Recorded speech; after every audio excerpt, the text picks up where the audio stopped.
Boa tarde, pessoal. Tudo bem? Estamos para iniciar mais um Café com Ciência. Sejam bem-vindos, né?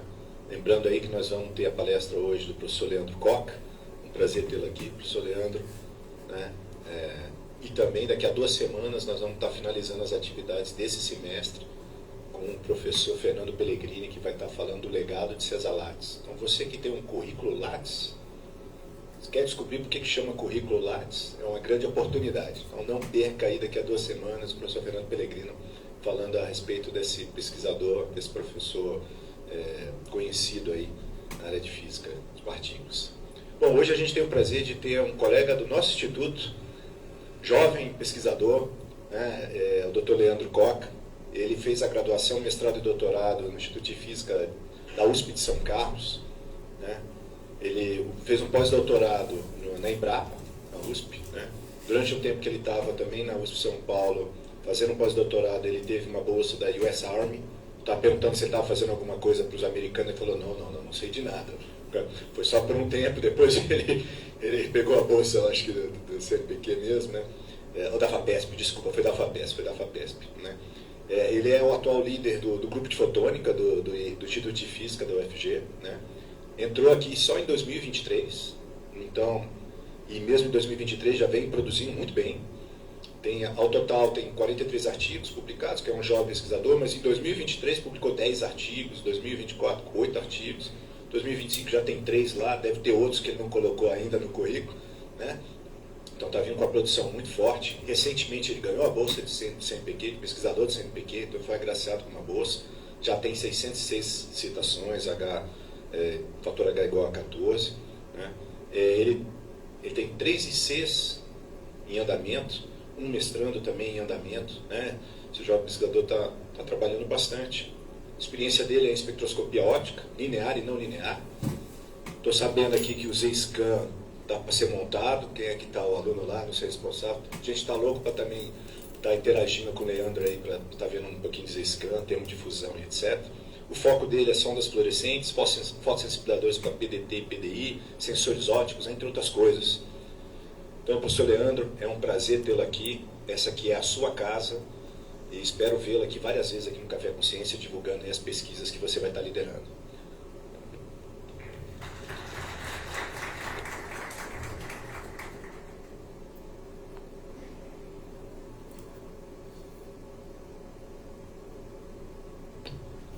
Obrigado. Muito obrigado, Anderson, pela apresentação. Ótimo estar aqui, né? Então é um prazer, muito obrigado pelo convite também. E estender também os agradecimentos para todos que trabalham aí, que fazem o Café com Ciência. Então, muito obrigado pelo convite, é um prazer participar aqui. Bom, só rapidamente, antes de começar, a questão das publicações ali são colaborações. Então, colaborações são sempre bem-vindas. E aí a gente consegue colaboração e publicando, né? E trabalhando, vamos dizer assim. Mas muito bem, o que eu vou falar, conversar hoje aqui, está relacionado um pouco com o que a gente faz aqui no grupo de fotônica. Com colaborações, claro, mas muito relacionado ao que a gente faz ou tenta fazer ou vai fazer futuramente. Então eu vou falar um pouquinho ali dos materiais, de alguns materiais, né? Basicamente sistemas moleculares ou poliméricos, que tem as suas aplicações e a gente utiliza a espectroscopia óptica, linear e não linear, para tentar direcionar esses materiais para suas devidas ou possíveis aplicações. Essa é a ideia aqui da nossa conversa. Então, está separado a apresentação dessa maneira aqui. Então, inicialmente eu vou falar, fundamentalmente, o que é essa linearidade, ou essa palavra linear e não linear que aparece aqui do lado de ótica? Bem fundamentalmente, qual que é o início, né? Por que a ótica é linear e por que é não linear? Depois eu vou falar um pouquinho da ferramenta que a gente usa para determinar propriedades de materiais e assim a gente conseguir direcionar esses materiais para suas possíveis aplicações com mais acurácia, vamos dizer assim. Aí eu vou trazer alguns exemplos de alguns trabalhos que a gente está fazendo. Na verdade, o pessoal do grupo de fotônica está fazendo, está trabalhando ali, né, na caracterização, no entendimento desses materiais. E aí, tendo tempo, eu vou falar de alguns outros processos processos ópticos que a gente quer iniciar a estudar aqui também no grupo de fotônica. Bom, então começando ali com ótica linear e não linear, da maneira que a gente está vendo a ótica aqui, é mais referente ali à interação da radiação com a matéria. Então, dessa interação, a gente consegue determinar ou entender, primeiramente entender a física que está por trás ali dessa interação e, assim, determinar algumas propriedades de alguns materiais, porque a radiação interage muito bem a nível molecular com a matéria. Bom? Então, nesse caso, a gente pode dividir a ótica aqui em duas classes, né, em dois ramos. A primeira é linear, então a gente conhece, né, tem contato ali com a parte linear, e aí tem alguns efeitos da ótica linear, como absorção, refração e emissão. No caso da ótica não linear, que já já a gente vai ver o que é esse não linear, tem alguns outros efeitos também, como absorção de 2 fótons, que a gente vai focar mais aqui na absorção de 2 fótons, mas tem geração de harmônicos, aí, como segundo harmônico, por exemplo. E alguns outros efeitos, certo?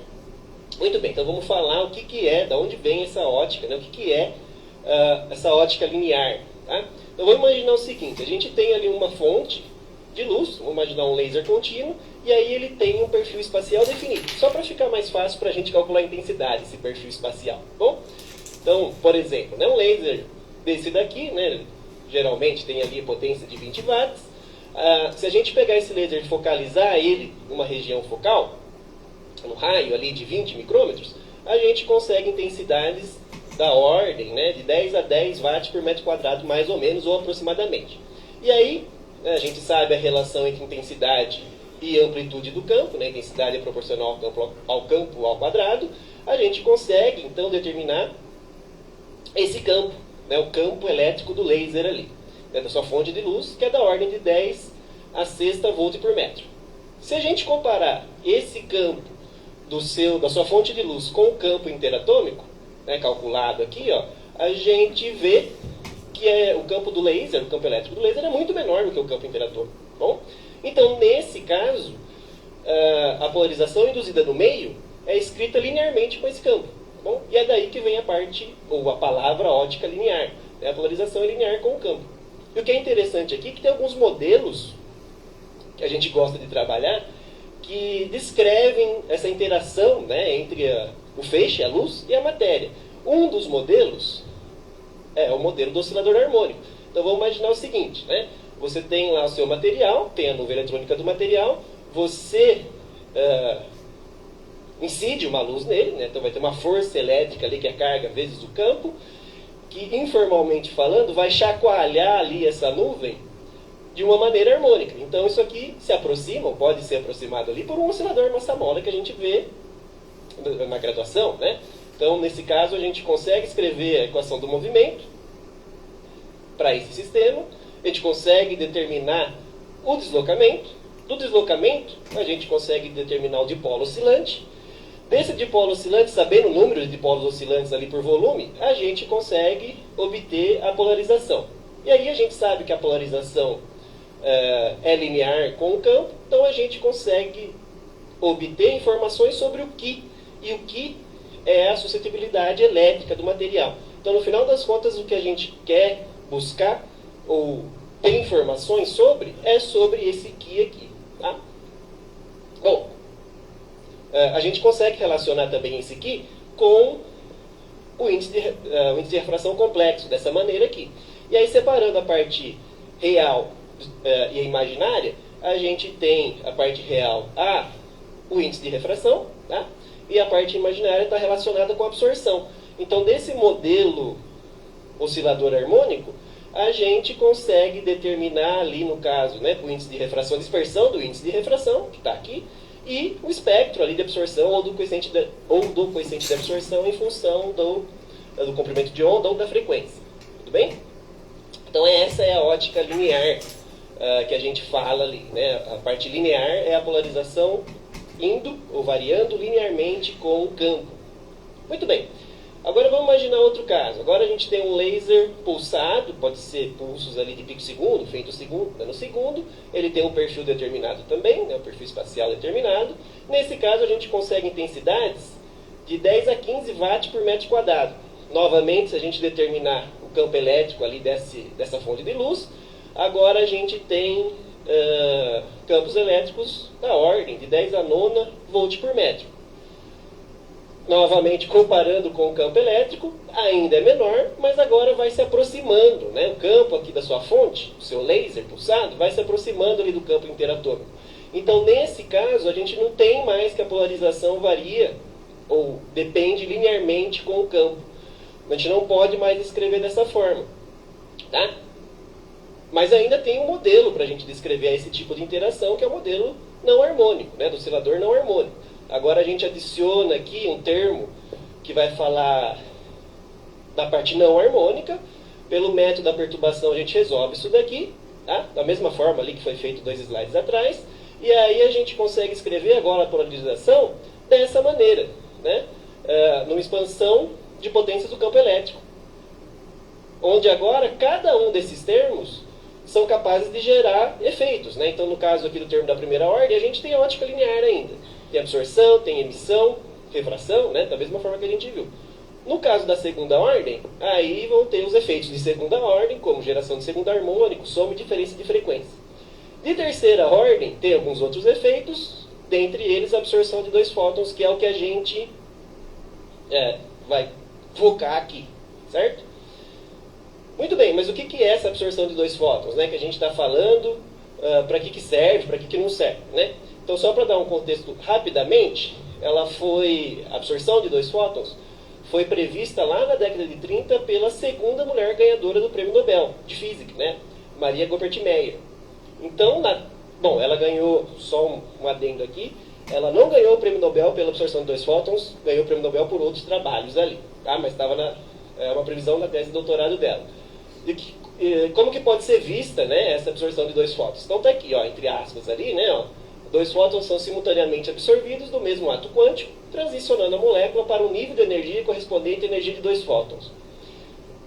Para tentar exemplificar o que é essa sentença, essa frase, então vamos olhar para esse diagrama. Vamos analisar de uma maneira bem geral, né, bem genérica. Então vamos imaginar aqui que a gente tem um material, uma molécula, por exemplo. Aqui estão os estados energéticos ali da molécula, né, o estado fundamental e o estado excitado. Vamos supor que um fóton de 400 nanômetros tem energia suficiente para excitar a molécula, ou seja, transicionar um elétron do estado fundamental para um estado excitado. Tá? 400 nanômetros ali no azul, por exemplo. Né? Bom, se você tiver intensidades suficientes, pode ser que 2 fótons de 800 nanômetros sejam absorvidos no mesmo ato quântico e esses 2 fótons são capazes, né, no caso, aí podem ser capazes de você transicionar a sua molécula ali do estado fundamental para o estado excitado. Tá? Porque 2 fótons de 800 nanômetros têm a mesma energia do que um fóton de 400 nanômetros. Bem? Então isso é absorção de 2 fótons. Mas talvez possa parecer que é uma solução sem problema, né? Vamos dizer assim. Tá, para eu fazer absorção de 2 fótons eu tenho que ter altas intensidades, tenho que comprar laser pulsado, mas para que isso? Qual que é a vantagem disso, né? Então aqui nesse slide é só para ilustrar isso daí, né? Então fazer espectroscopia não linear ou aproveitar esses efeitos não lineares, algumas aplicações, tem algumas vantagens sobre a absorção de um fóton ou sobre espectroscopia linear, melhor dizendo, tá? E aqui está um exemplo disso, né? Então, nessa imagem aqui, sei que não dá para ver muito bem, mas nessa imagem aqui, ó, a gente tem um material, uma molécula dissolvida ali num solvente específico, e aqui foi, na parte de cima, alguém pode me emprestar acho que o Pedro tinha ali, por favor, meu acabou a bateria, mas na parte de cima aqui, ó, o material está sendo excitado linearmente, por absorção de um fóton, tá? E aí a fluorescência está ocorrendo em toda a região focal.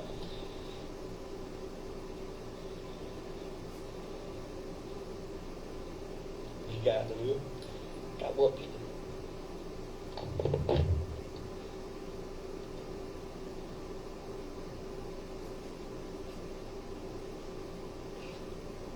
Maravilha, ótimo, legal. Para voltar? Bom, então vamos lá, né? Então aqui o efeito linear está ocorrendo em toda a região focal aqui, tá? Linearmente é um efeito linear, tá? Bom, aqui na parte de baixo, os pesquisadores ali estão excitando via 2 fótons, por exemplo. E o efeito está ocorrendo só no ponto focal. Então daqui a gente nota que tem uma resolução maior, né? Você consegue uma maior resolução espacial utilizando efeitos não lineares. Então isso daqui tem algumas aplicações. Por exemplo, nesse trabalho, esse trabalho deve ter uns 5 anos mais ou menos, é um trabalho bem completo onde foi aproveitado essas vantagens aí de efeitos não lineares. Então o que eles fizeram aqui, né? Então eles elaboraram um material, eles sintetizaram o material, eles caracterizaram, utilizando espectroscopia óptica linear e não linear, esse material e aplicaram como fotossensibilizador em terapia fotodinâmica. O que eles estavam querendo mostrar, né? Eles estavam querendo trancar, como eles mesmos falam, né? Costurar uma veia que está aqui dentro desse quadrado branco, mas sem causar nenhum dano, ou qualquer dano, à periferia aqui. Eles queriam especificamente tratar essa veia, desculpa, trancar, né? Costurar, fazer essa veia deixar de existir, vamos dizer assim, formalmente falando. Bom, e eles conseguiram fazer isso utilizando um efeito não linear. Então eles excitaram esse fotossensibilizador por 2 fótons, conseguiram costurar ali, trancar essa veia sem causar dano ao redor daqui ou à periferia. Tá? Isso é uma vantagem. Uma outra vantagem também, muito rapidamente comentando aqui, é o seguinte: existe uma região espectral que é conhecida como janela terapêutica. Né? Essa região é mais ou menos ali de 800, 700 nanômetros até 1100 nanômetros. O que é isso? Nessa janela terapêutica você consegue ou tem uma maior penetrabilidade da sua luz, do seu feixe, né, no tecido biológico. Tá? Só que geralmente esses fotossensibilizadores aqui, eles absorvem ali no visível, no ultravioleta, né, nessa região aqui, ó. E nessa região não tem considerável penetrabilidade. O ideal seria que o material absorvesse aqui em 800 nanômetros. Isso é uma outra vantagem da ótica não linear, tá? Ou da espectroscopia, ou da aplicação da ótica não linear. Então eles conseguiram... esse tratamento aqui foi feito com 800 nanômetros, é o pico de absorção do material que eles sintetizaram, né, do fotossensibilizador, e aí eles conseguiram aqui maior penetrabilidade aqui no tecido biológico ali para fazer essa terapia aqui. Tudo bem? Então tem algumas vantagens da ótica não linear sobre a ótica linear, né, ou efeitos ópticos não lineares sobre efeitos lineares. Bom, agora eu vou falar um pouquinho então da parte da ferramenta que possibilita a gente a entender ou a determinar parâmetros dos materiais, que é a espectroscopia óptica. Então basicamente é isso mesmo, né? Ela é uma ferramenta. Através dessa ferramenta a gente consegue determinar propriedades de materiais, né, que já tenham ali um direcionamento para serem aplicados em ótica, em fotônica, e entendendo essas propriedades, a gente consegue direcionar melhor esses materiais para as possíveis aplicações.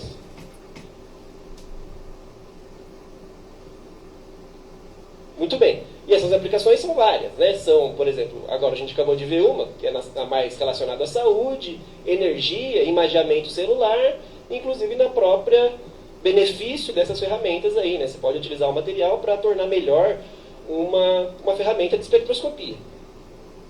Bom, para isso, né, é necessário ali instrumentos básicos como espectrofotômetros, espectrofluorímetros. Para determinar propriedades ópticas não lineares, você precisa ter fontes de luz que iniciam ou triggeram esses efeitos não lineares, como fontes de luz pulsada, né, lasers ali pulsados. E para estudar, né, esses materiais, você necessita de técnicas ali. Eu vou falar de 2 técnicas de espectroscopia não linear. Uma já bem estabilizada, deve ter uns 35 anos, que é a varredura Z, ou Z-Scan, tá? E uma outra que a gente vai ver já já. Bom, o que é essa varredura Z? Então, fundamentalmente falando, a varredura Z, ou Z-Scan, é uma técnica simples. Você consegue, por exemplo, determinar ali propriedades como absorção multifotônica, índice de refração não linear, de materiais, sistemas moleculares ou não. Né?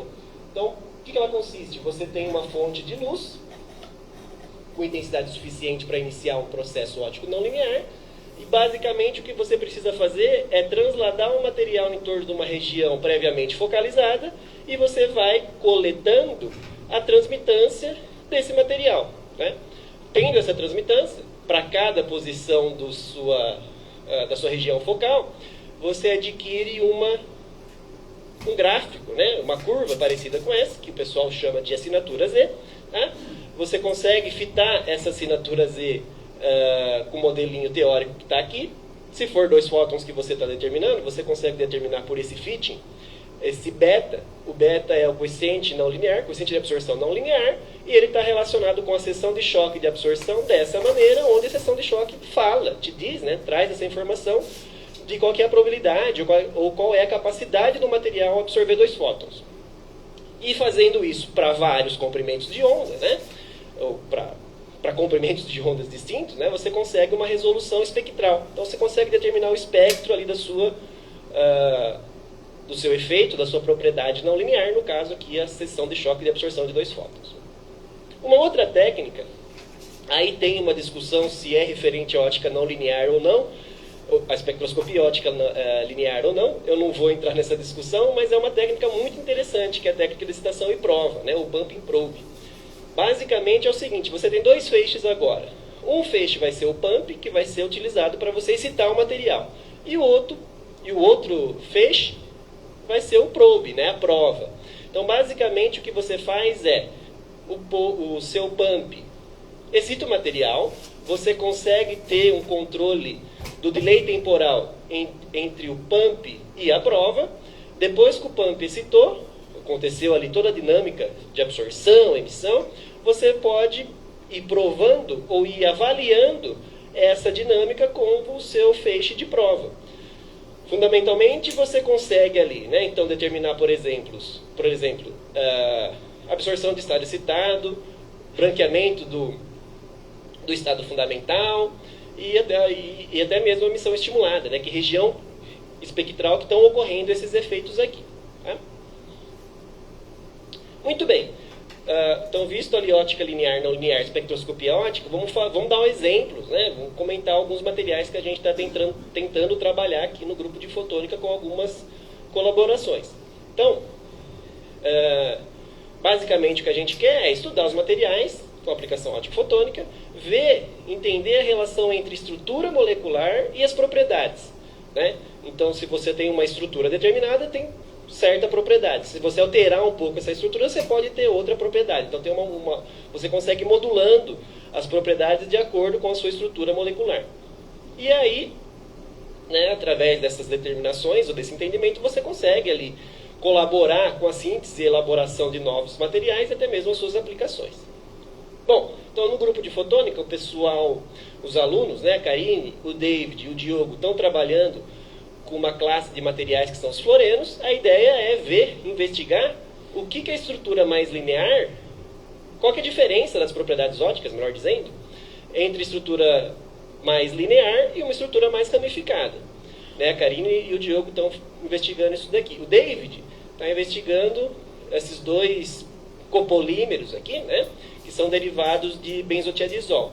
E o Ian, o aluno de mestrado, ele está estudando também agora os derivados de benzotriazol, essa classe de moléculas, que tem um efeito interessante, que é o efeito que aumenta a emissão quando o material está no estado agregado. Depois, no finalzinho, eu vou comentar mais sobre isso. Então, tomando como exemplo aqui os polifluorenos, eles têm várias aplicações. Então, desde sondas fluorescentes, podem ser utilizados na construção de OLEDs, até na parte de espectroscopia, aqui para geração de harmônicos, também pode ser utilizado. Mas se você conhece as propriedades, conhece ali os parâmetros, as propriedades ópticas, fica mais fácil você direcionar, de acordo com essas propriedades, esses materiais para suas aplicações. Então, utilizando aqui como exemplo os fluorenos, né? Então, a Karine e o Diogo determinaram lá onde que esses materiais absorvem luz, então é o espectro aqui em azul, aonde que eles emitem luz, né? Lá no 430 nanômetros. Agora também eles vão começar a estudar a anisotropia de fluorescência. A gente consegue tirar algumas informações adicionais do que é a anisotropia de fluorescência. Uma outra coisa interessante, outro parâmetro interessante, é o tempo de vida de fluorescência. Então esses materiais fluorescem. Com uma técnica simples, a gente consegue determinar qual que é o tempo médio que o material fica no estado excitado antes de retornar para o estado fundamental. Então a técnica basicamente é, você excita o material, coleta a fluorescência, você vai ter um decaimento exponencial, você pode fazer um tratamento, né, um pós-processamento ali fazer um fitting exponencial nesse material, pronto, você consegue determinar o tempo de vida de fluorescência. No nosso caso, com colaborações, a gente tentou determinar por essa técnica o tempo de vida desses materiais, só que a resolução experimental da nossa técnica, né, dos colaboradores, é mais ou menos ali 700 picosegundos. E o tempo de vida, que está ilustrado aqui nos círculos pretos, é mais ou menos próximo da resolução. Então a gente foi impedido de determinar o tempo de vida devido à resolução experimental. Mas aí existe a técnica de citação e prova, né, que a gente tinha comentado, que te permite você contornar esse problema, vamos dizer assim. Então aqui foi feito, né, esses materiais passaram ali por essa técnica, a gente conseguiu ver, bom, aqui é um gráfico 3D, né, o comprimento de onda por tempo e o ΔA no eixo Z ali, fazendo um corte para um tempo específico, a gente tem esse espectro aqui, você tem uma emissão estimulada aqui para comprimentos de onda ali menores de 500 nanômetros, e um estado excitado ali para comprimentos de ondas maiores do que 500 nanômetros. Agora, fazendo um corte temporal, ou seja, o tempo em função do ΔA, como que está variando essa absorção no tempo, a gente conseguiu determinar dois tempos. Um muito curto, 5 picosegundos, isso aí geralmente o pessoal, os pesquisadores, né, eles atribuem à solvatação, que pode ocorrer no material, um rearranjo de cargas, e um tempo mais longo de 200 picosegundos. Então, isso daqui geralmente é atribuído ao tempo de vida, ou o tempo de fluorescência do estado excitado ali. Então, a gente conseguiu contornar esse problema. Por fim, chegando aqui na absorção multifotônica, né? Então, esses materiais foram empregados para absorção, foram caracterizados via Z-scan ali para determinar a absorção multifotônica. A linha azul é a absorção linear, absorção de um fóton, e a linha vermelha, que os círculos vermelhos são a absorção de 2 fótons. A primeira coisa que a gente nota é que o estado permitido por um fóton é muito pouco permitido por 2 fótons. Isso é uma característica da simetria molecular. Então, esses materiais têm um estado escuro por 2 fótons, né? Mais ou menos o que está nesse diagrama. Então, por um fóton você acessa um material, por 2 fótons você acessa outro material. Bom, a gente também talvez não caiba aqui, mas aí a gente também determinou o espectro de absorção de 3 fótons desses materiais. Tá? Então agora o que a gente tem é que o estado permitido por 1 é permitido por 3. Bom? Isso ocorre para todos os ímpares, e se você trocar de ímpar para par, você tem estados proibidos. No final, o que a gente quer, ou com esses estudos, é tentar responder ou tentar investigar, ou dizer quais são, né, o que está gerando essa estrutura ser linear frente às propriedades.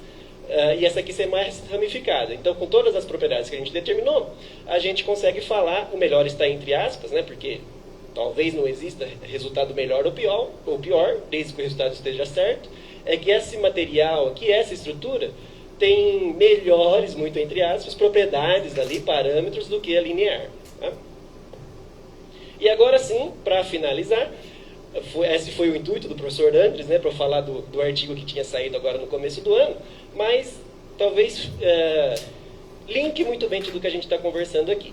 Então é a mesma ideia, né? A gente tinha 2 materiais, que são os derivados de ketopirrol e pirrol, os DPPs, 2 materiais, 2 moléculas, porque esse grupo R aqui ou é hidrogênio ou é bromo. E a gente quis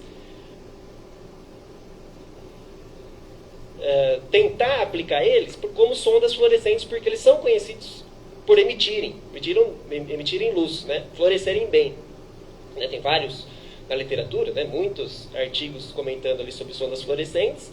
Então a gente tinha o material, utilizou a espectroscopia óptica para entender, né, as propriedades desses materiais, já tinha uma possível aplicação, e nesse caso a aplicação deu certo, vamos dizer assim, né? Eles podem ser usados como sondas fluorescentes. Então foi feita toda uma caracterização, utilizando espectroscopia óptica linear e não linear. No caso aqui, ó, esses materiais absorvem 2 fótons lá na janela terapêutica, lá em 800, 900 nanômetros mais ou menos. Bom, foi determinado o tempo de vida, eficiência quântica de fluorescência, fluorescência induzida por absorção de 2 fótons. Então aqui a gente está excitando o material com 800 nanômetros. Né? E isso aqui é o espectro de emissão. Então o material floresce por 1, vai florescer por 2 também. Floresce por absorção de um fóton, vai florescer por absorção de 2 fótons também. com a mesma eficiência quântica. Bom, por fim, a gente entrou em contato com colaboradores para ver se esse material florescia quando estava incubado dentro de uma célula. Foi feito isso, né, os dois materiais ali, citando em 500 nanômetros, né, o DPP-2T, que é o que tem hidrogênio, floresce, está na membrana plasmática aqui, e o DPP-BR não floresce. Tá? Ocorre alguma interação ali com a célula que enche a fluorescência. Além disso, a gente falou, olha, os materiais absorvem 800 nanômetros, vamos tentar excitar esse material com 800 nanômetros e ver se ele floresce, né? Então, excitamos do material via absorção de 2 fótons. E também, ele floresce, né? Dá para ver que o vermelho está na membrana plasmática ali. Tudo bem? Então, tem a caracterização, a síntese, a caracterização e uma possível aplicação desses materiais. Para finalizar, e já pedindo desculpa aqui que falta só um minuto para terminar, só vou falar muito rapidamente aqui de outros processos óticos, mas muito brevemente. Então, eu tinha comentado que o Ian está trabalhando no projeto de mestrado dele com moléculas que apresentam esse aggregation induced emission, né? Então, emissão induzida por agregação. E isso é um processo, um efeito muito interessante, porque o que a gente viu aqui é o seguinte, de acordo com a molécula, você consegue modular as propriedades. Tá?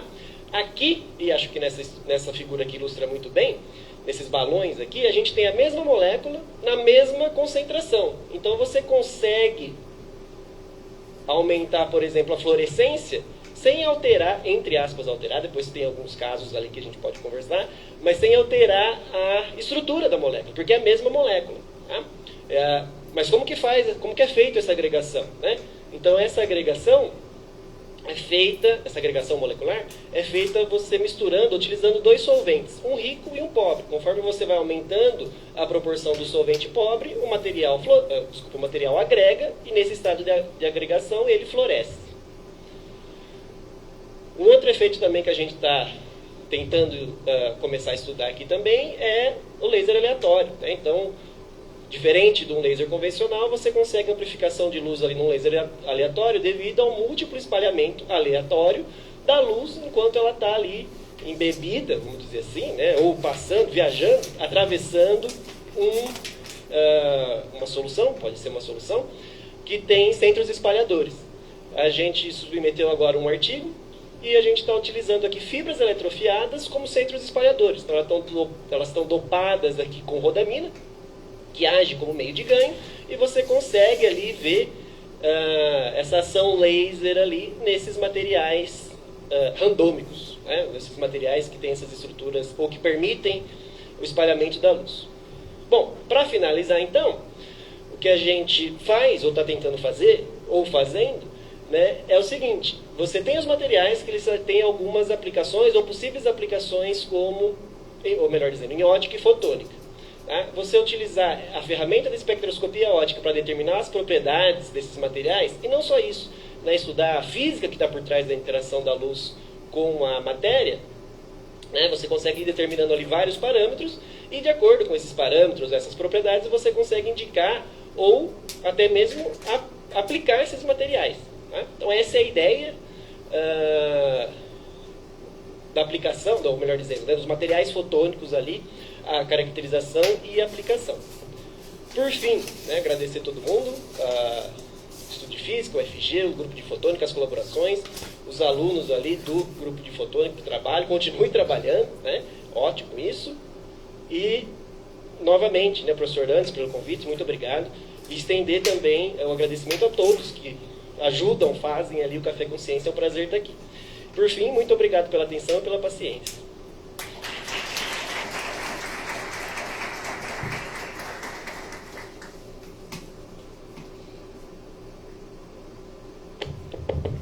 Obrigado, Leandro, pela excelente palestra. Pessoal, Café com Ciência, a gente pergunta bastante. Temos um tempo aí, perguntas.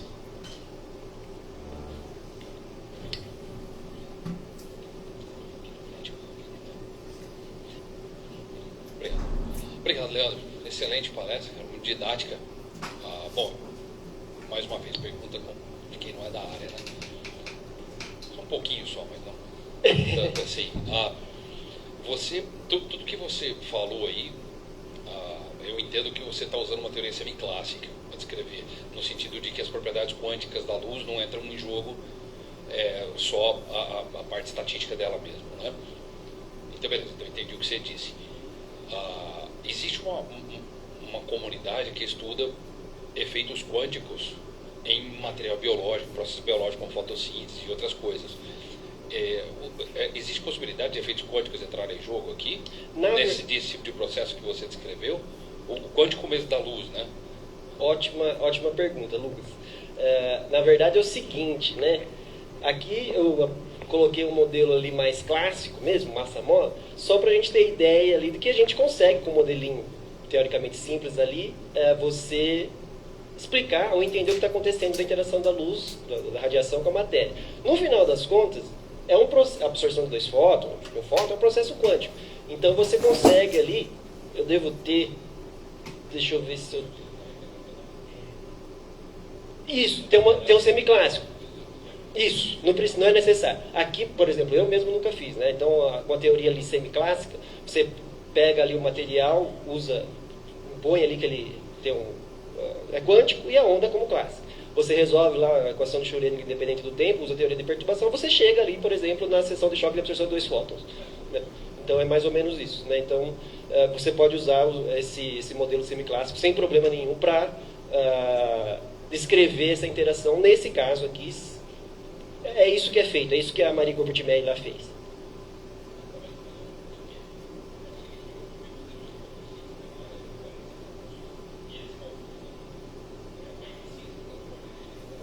Certo.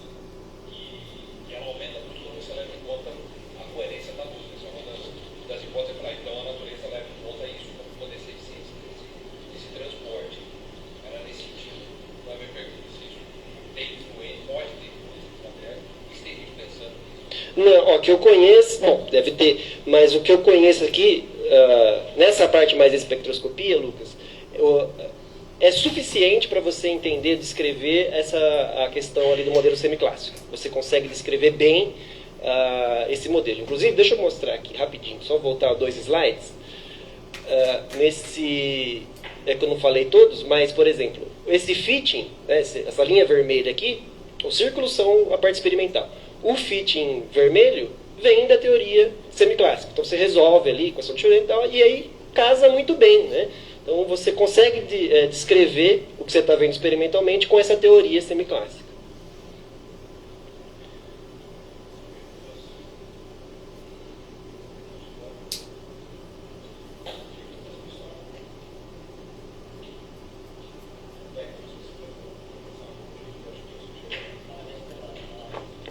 Obrigado, Guilherme. Sim.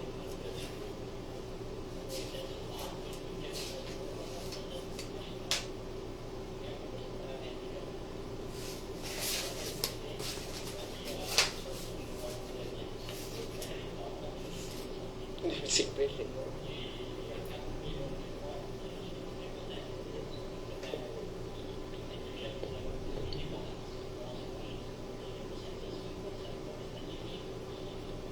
Perfeito.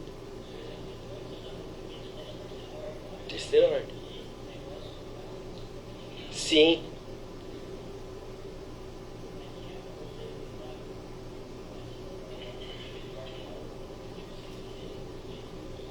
Perfeito. Ótima questão, Guilherme, ótimo. De fato, conforme você vai aumentando a ordem, a probabilidade vai diminuindo muito. Mas, bom, um parênteses aqui, né? Então, eu tinha comentado ali que o material que floresce por 1, floresce por 2, com a mesma eficiência quântica de fluorescência. E aí o Ian deve estar por aí, ele não me deixa mentir. A gente consegue ver a fluorescência, mesmo excitando o material por 3 fótons. Então, no caso ali do Z-scan, é um fotodetector comum, né? Porque a gente está avaliando o que está acontecendo no feixe e não a luz que o material está te emitindo, que fosse como é o caso do segundo harmônico, por exemplo, né? Então, nesse caso, a gente analisa o feixe, né? Vê muito entre aspas e muito informalmente, tá? Mas vê quanto do feixe foi utilizado para ter absorção. Muito entre aspas, muito informalmente, talvez esteja errado falar, mas é mais ou menos isso. Mas claro, conforme você vai aumentando a ordem dos termos da polarização, diminui muito a probabilidade, por exemplo, a probabilidade de absorver 2 fótons é muito menor do que absorver um fóton. Como assim da perda?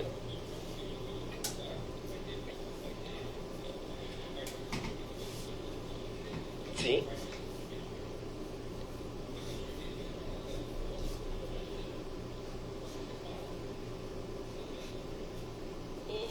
A gente... Transmitância. Perfeito, né? O tanto do feixe que ficou perdido, né, foi para absorção. No caso, essa também é outra uma pergunta interessante, né? No caso ali a gente está utilizando, a gente utiliza, né, laser de femtosegundo. Então o efeito térmico praticamente não existe. O efeito eletrônico ali que ocorre em femtosegundo, né, praticamente instantâneo. Então nessa questão de perder por térmico, né, por efeito térmico não tem. Mas analisando o feixe antes e depois da amostra, a gente consegue falar, deixa eu voltar lá no Z-Scan, que está acontecendo o seguinte, ó, muito para trás, aqui. Bom, a gente nota que conforme vai aumentando a intensidade, bom, está fora da região de absorção de um fóton. Então aqui, por exemplo, o material acaba de absorver em 500, a gente está excitando em 800 nanômetros. Tá? Então, conforme vai aumentando a intensidade que está na região focal, a transmitância está diminuindo. Né? Então está acontecendo ali uma absorção, provavelmente. Então, é só analisando o feixe mesmo, né, o tanto do feixe, né, novamente informalmente falando, né, o tanto do feixe que ficou ali no material foi usado para fazer essa absorção, ou para transicionar a molécula de um estado para outro. E isso é porque está chegando muito fóton, na intensidade de gigawatts por centímetro quadrado, que você consegue triggerar esses efeitos de ordens maiores que 1 ali.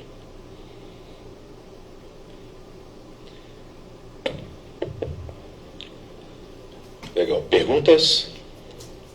Só tá aqui, hein? O que está acontecendo com a turma de lá? Então, estão tímidos? Giovanni, vai querer fazer uma pergunta? Por favor.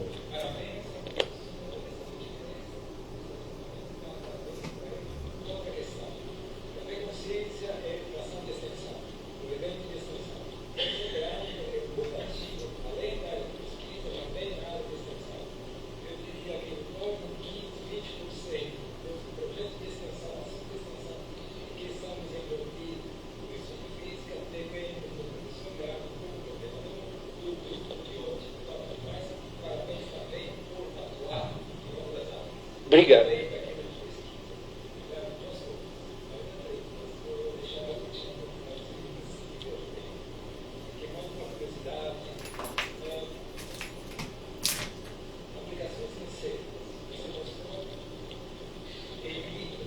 In vitro.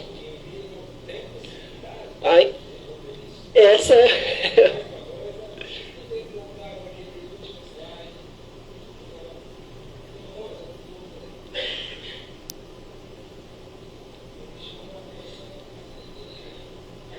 Opa. Nesse? Mais um?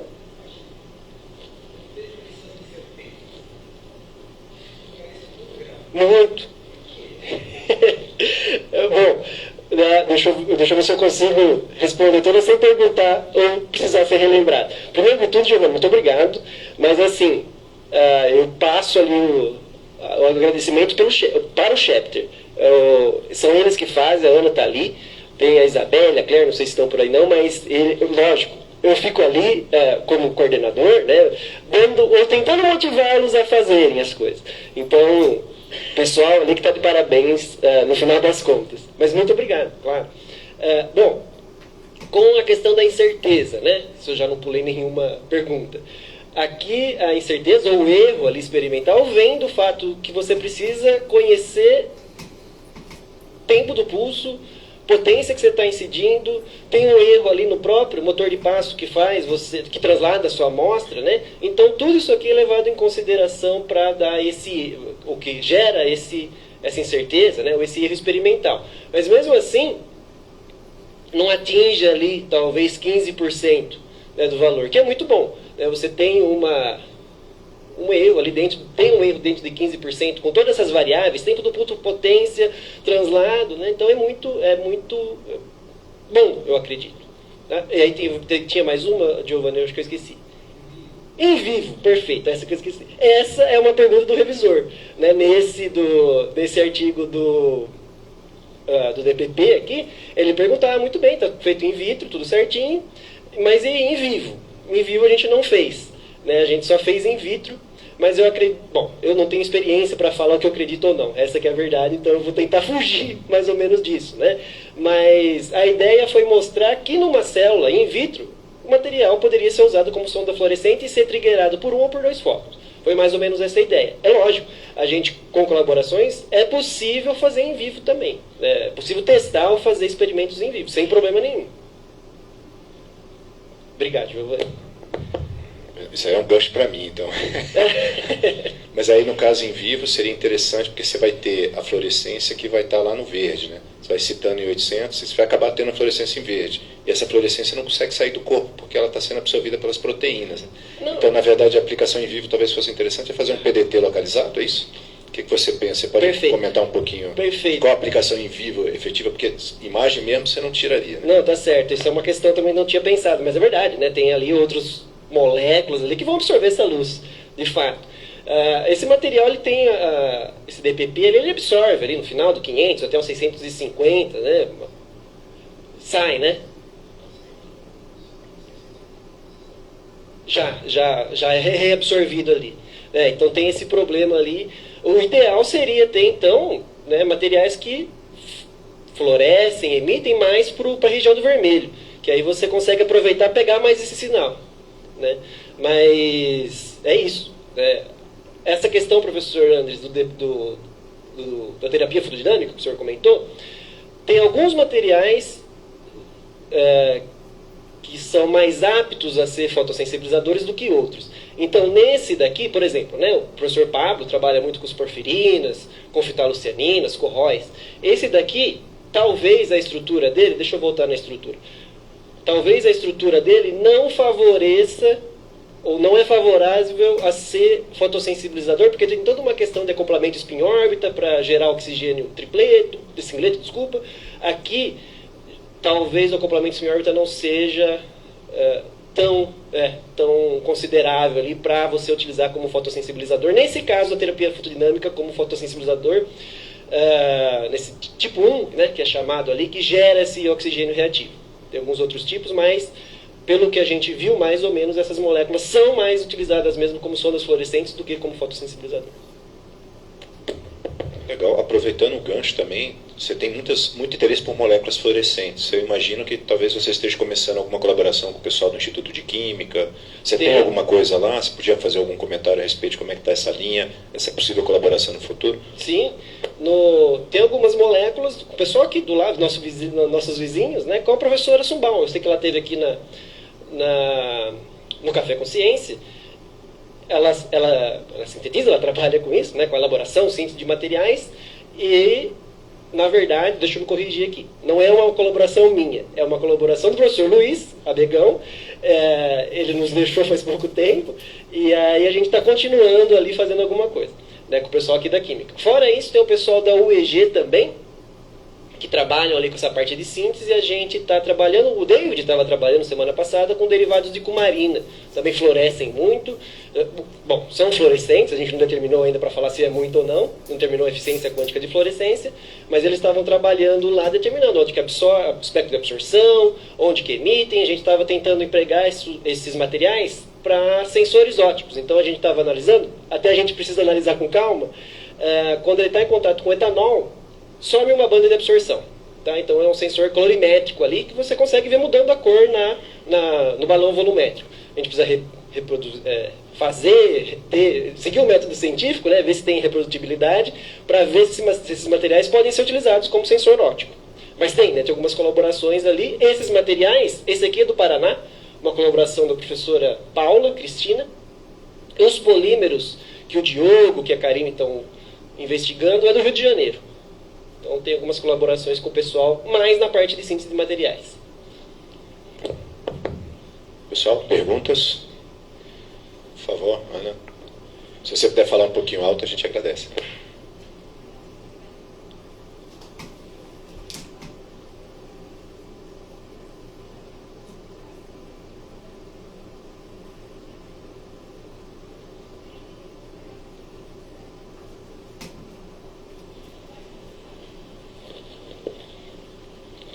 Maravilha, Ana, ótima pergunta. Muito boa, né? Aqui. Então, ó, o melhor está muito entre aspas, né? Mas olhando para as propriedades, né? Então, por exemplo, seção de choque de absorção de um fóton, de 3 fótons, eficiência quântica, essa estrutura aqui favoreceu ou aumentou, por exemplo, a eficiência quântica, vamos fechar nela, tá? Então foi de 70% ali para uma linear, 70%, para 90% para mais ramificada. Então esse seria o melhor. Mas nada impede, né? Dependendo ali do que você quer. Eu quero uma molécula que tem 70% de eficiência quântica de fluorescência. Pronto, essa daqui, né? Esses efeitos ali são bem conhecidos na literatura, né? Moléculas mais ramificadas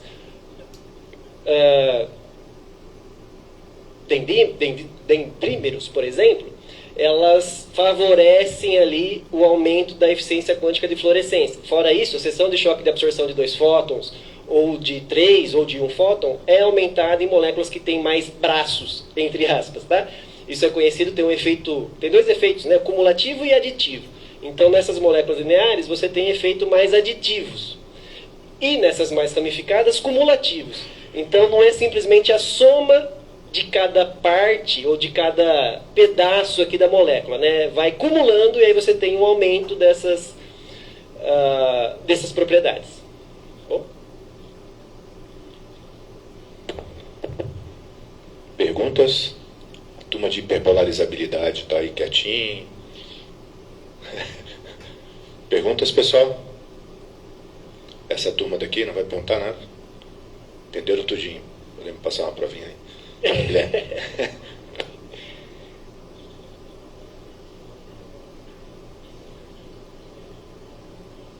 Desculpa, Ah, sim. Então, Guilherme, esse aqui não é. Cadê ele?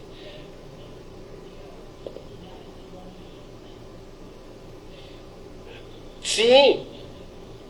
Ó, na verdade, a gente tem um verde aí. Tem um laser ali, só que a gente precisa do chiller ainda. Então, não consegui ainda financiamento para comprar o chiller. Mas é o seguinte, esse laser aqui, ó, esse laser é um laser pulsado.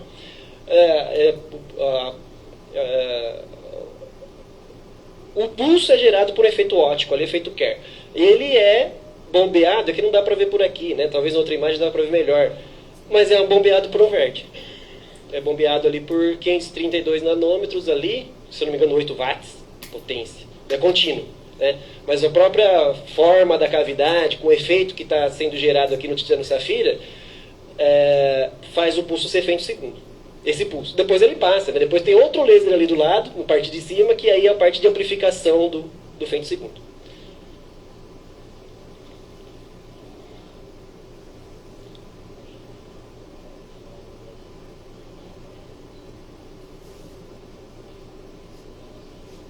Está mais relacionado com intensidade, né? Então, se você consegue triggerar com a intensidade, triggerar um efeito desse, você mede ele, né?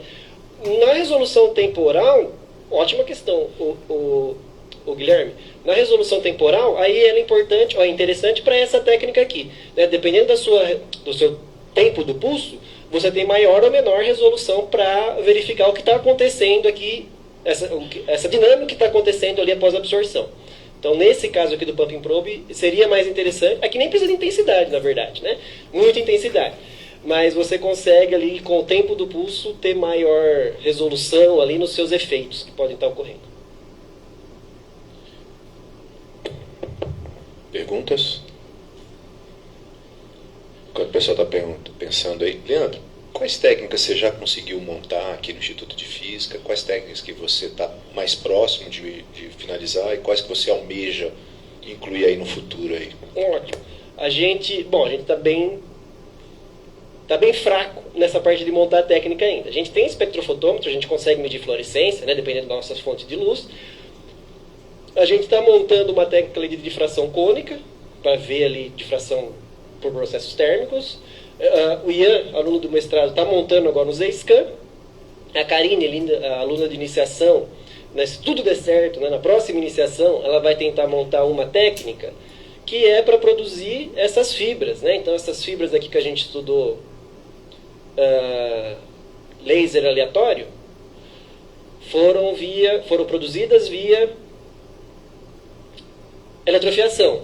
Né? A gente está tentando montar uma técnica que é fiação por sopro, para tentar produzir essas fibras, que tem várias aplicações. Fora isso, tem mais um projetinho de iniciação também para a gente tentar montar um aparatinho, né? Um aparato talvez mais simples que esse daqui, para começar a estudar emissão de laser aleatório também. Então é mais ou menos nesse caminho ali, professor. Pessoal, mais alguma pergunta? Não? Então... desculpa, Giovanni. Sim, por favor.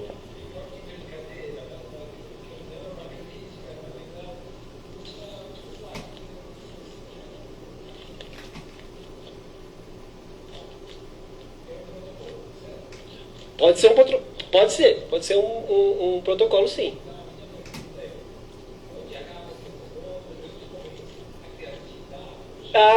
Ótima questão. Sem criatividade não dá. Muito boa, ótima questão, muito boa. Né, a parte da criatividade... Bom, primeiro acho que o trabalho é o mais importante, talvez, ou tão importante quanto a criatividade. Né, mas, para vislumbrar mais ou menos o que a gente faz, a gente tem o material, estuda e tenta aplicação.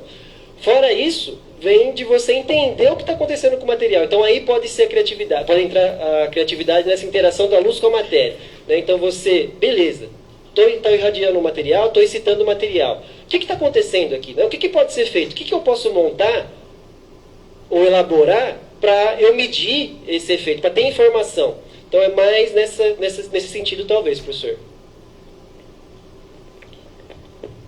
Legal.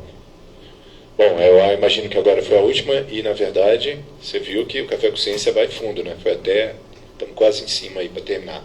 Então, em nome de todos aqui do Café com Ciência, gostaria de dar os parabéns pelo trabalho que você vem desempenhando. Obrigado, eu fico agradecido. Como o Giovanni falou, também na parte de extensão, mas do meu lado aqui, principalmente pela parte de pesquisa que você vem trabalhando. Estou na torcida aqui para que você consiga montar novas montagens, tenha novas mentoras experimentais e consiga estar liderando aí essa linha de pesquisa aí. Se precisar da gente e de outros, eu tenho certeza que você sabe que o Instituto está sempre aberto para todas as colaborações. Então, nossos parabéns aqui para o professor Leandro. Obrigado, André.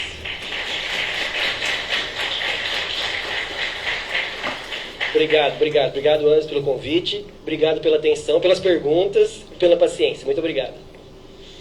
Bom, pessoal, estamos chegando perto do final do semestre, daqui a pouco vocês vão ter muitas provas, mas daqui a 2 semanas ainda não serão todas as provas. Então nós vamos ter a última palestra do Café com Ciência desse semestre, né? A professora Fernanda Pellegrini vai estar aí falando, explicando para vocês por que vocês têm um Lattes aí, por que o currículo de vocês chama currículo Lattes. Então venham aqui entender um pouquinho a respeito da vida e o legado aí de César Lattes. Esse vai ser um só, certamente poderia dar, mas ele vai tentar fazer isso em 30 minutos. Vamos ver se o Fernando... É verdade, vamos ver se o Fernando consegue fazer isso. Então, muito obrigado, pessoal. Até a próxima. Vejo vocês todos daqui a 2 semanas.